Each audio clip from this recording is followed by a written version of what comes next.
I realized that was the Heralbony, and I didn't know Heralbony at that point. But as I read the story, I thought like this is amazing, and I decided like okay, I'm going to write them, and then I wrote down this email to explain what I was doing, like attracted by the company, and they only opened this position for accounting. But I can't do accounting. But anyway, I thought like, okay, anyway, somehow I get contact with them. Maybe they can, maybe I can find a way to like appeal them.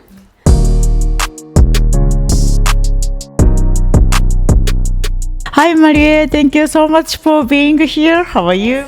Great, thank you so much. We are now at our office. It's really under construction. It's a little bit busy day, but I'm so happy to be here. Yes. Thank you. So, surprisingly, I found this amazing lady 2 weeks ago at the Jetro big event, right? Invest Japan. It was the event called Invest Japan, which was an event held by Jetro. They invited foreign company representative and also people from like embassies and also like startup like us. So it was like a huge event. I think how many people were there? Like it was 300 or so. There's a lot of people there, and we kind of bumped into each other. Yeah, and then Maria, you were one of the panelists, Yes. right? Yes. I was there to give talk about because we are a startup. We are only 7 years since we have established, and we are now trying to expand outside Japan. We founded our branch in Paris in 2024 July, and I'm the representative therefore as a CEO of Heralbony Europe. So that was the theme of the talk, how companies in Japan expand outside. So I gave the view from startup there. So yeah. Thank you. Okay, let's talk about Heralbony. Yes. Yeah, so could you please explain it? Yes, Heralbony is a company, very unique company, which was started by twin brothers, Matsuda, Takaya, and Fumito. They have exactly the same face. They're twin brothers, and they had this passion about changing the world's view, how people accept people with disability. This came from their own family history because their older brother, Shota-san, has autism and very severe intellectual disability. So throughout their lives, like internally at their home, they're like brothers, like playing together, fighting each other, like normal family. But once they go outside their house, like people look at Shota-san very differently. Like some people point fingers at them, some people kind of like talk behind their back, and they always wanted to change how people perceive this kind of differences. And they came up this idea of using art that is created by people who have disability. And it's not that we sell the art itself, but it's more like an IP licensing company. So we collect the art throughout Japan and also some from outside Japan. And we have the data and we have a licensing contract. And we use that art data to create packages or marketing campaign for enterprises. And also we also have our own brand, which is the dress that I'm wearing today. So we have our own brand called Heralbony, which is we use the art from the artist and then create beautiful dresses, scarves, bags, and so on. So that's two business that we do. And yeah, so that's what we do. And also the name Heralbony is also very interesting because this name pronounced as Heralbony in Japanese, it's unknown word. You Google it, you don't find anything besides our company. And this is the word that continuously came up in Shota-san's notebook. So Shota-san had a lot of notebooks. He wrote down a lot of letters. Sony, Shiseido, Panasonic, and so on, like company's name. So he wrote down a lot of companies' name, and he used that art data to create packages or marketing campaign for enterprises. And also we also have our own brand, which is the dress that I'm wearing today. So we have our own brand called Heralbony, which is we use the art from the artist and then create beautiful dresses, scarves, bags, and so on. So that's two business that we do. And also the name Heralbony is also very interesting because this name pronounced as Heralbony in Japanese, it's unknown word. You Google it, you don't find anything besides our company. And maybe sometimes he drew pictures. And in that numerous notebooks, like this mysterious word Heralbony came up and up again and again. But that was the only word without any meaning. And they asked Shota-san, like, what does Heralbony means? And nobody knows. Like, Shota-san says, I don't know. So there's no meaning. Nobody know what that mean. But it came up and again. And we thought, Heralbony, for us, it doesn't make any sense. But for Shota-san, it has this, like, beauty or some kind of like a sense that be like attached to himself. So we thought this is a perfect name for a company. Create something that we like who have no disability in some way might just like overlook, just like do not see any value, but it actually has really great value. So we thought like it's a great name to put on our company. I found some article and I read it, and then I love it. So your, what can I say, the first contact with Heralbony was so unique. You found one product, right? Yes, actually, so the how I joined this company was very kind of unusual. So I used to work for the Ministry of Japan, like Ministry of Economy, doing like legal things there. And then I went to consulting firm, and then I was working for a very large fintech company in Japan. But I always had this kind of passion that someday I really want to work for a company that has direct social impact. And hopefully that should be a startup company that is creating a new value. And that always, like, that kind of dream was always inside myself. And one day I was not thinking about companies, but I was trying to find a card case, name card case. I should have brought that, but name card case that I broke my old one, so I was looking for a new one, and I googled it as like colorful, like inspiring, like name card, like colorful name case, and then this product came up, and I thought it's so pretty, it's really nice, like great looking name card case, and as I clicked that product and started to read about the company, I realized that was the Heralbony, and I didn't know Heralbony at that point, but as I read the story, I thought like this is amazing, and the product itself is so cute, and it exactly matches what I wanted, and also the story behind was so passionate, and that was the time I started to follow them on X and Instagram and read what they're doing, and like for like a year I was following them, and I started to think, oh, this is like amazing company, I really love what they're doing. And then one day I remember it was December 2023. I was in Starbucks waiting for my son come back from his art school, and I decided like, okay, I'm going to write them. And then I wrote down this email to explain what I was doing, and I was so like attracted by the company, and they only opened this position for accounting, but I can't do accounting. But anyway, I thought like, okay, anyway, somehow I get contact with them, maybe they can find a way, maybe I can find a way to like appeal them. So that's why I started like, I understand you're looking for a person in accounting division.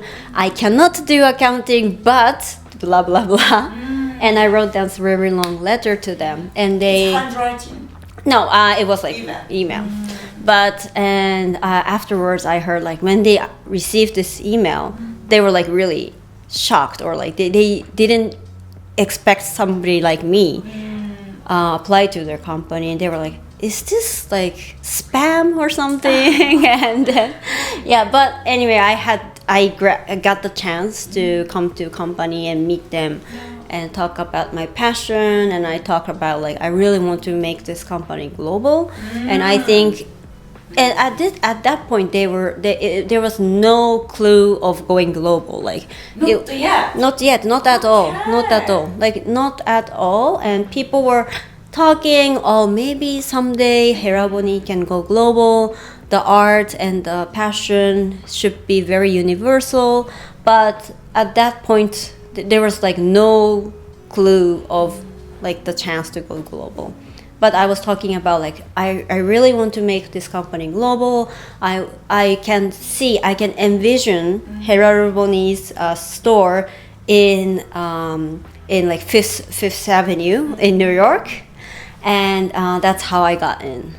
Yeah. I see. Okay, passion, and then you wrote great, like passionate letter to.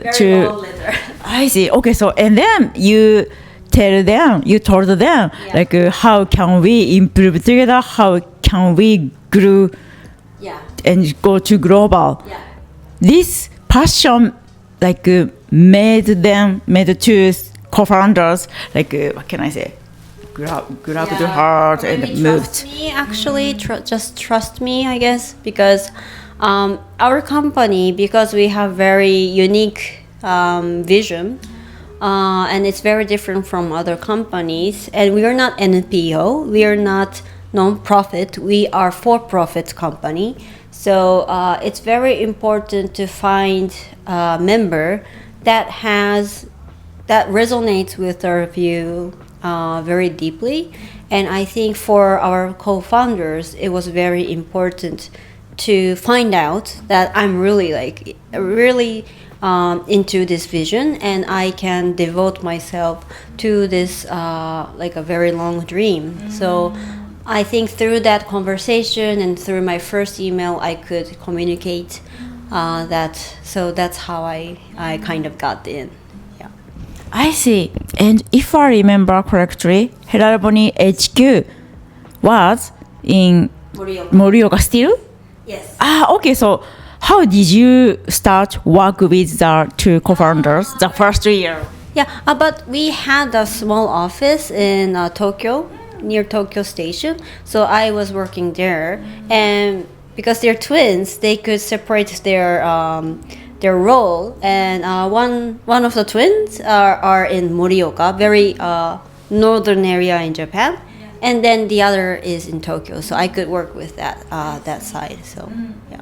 Okay. How was the first year? What kind of responsibility you had? Right. Actually, I did whatever I thought it should be done, because at that point I was the 50th member of the company, and 50. Already? Yeah, it was quite large, but like there were kind of like and almost like 0 person in the back office. There was this one guy, really like amazing person, was doing everything, like accounting and also like human resource and like all the like chores that you have to do. And he was like really trying hard alone. So I was first like supporting him. And it was also midst of like Series B fundraising, so I was also supporting that. So Series B. B, that was B at that time. It was already Series B, and so I was doing that.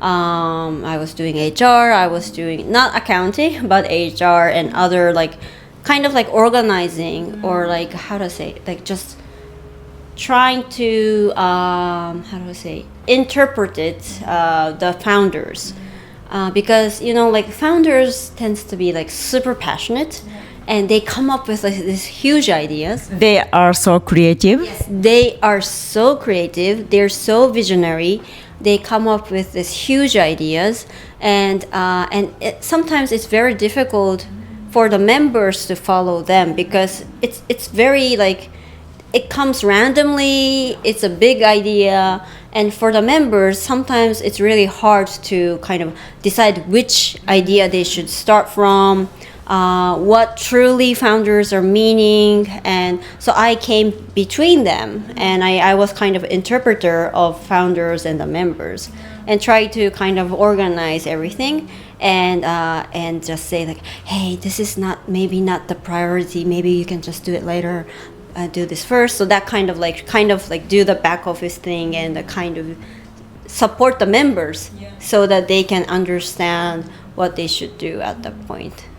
See, yeah, I can understand. I also work at a startup as a product manager. Yeah. So there are tons of pain point, needs, wants from a CEO, from a marketing, from a sales team, from a customer success. So we have to take a memo and kind of like post it and then like organize. And then maybe this is easy to start, but this is maybe next year like that. So how did you prioritize? Yeah, but I try to, and especially at that point we were midst of Series B and we were welcoming the new shareholder. The most important thing is to hit the budget, hit the goal, and try to prove that we can build a business. So that was the highest priority.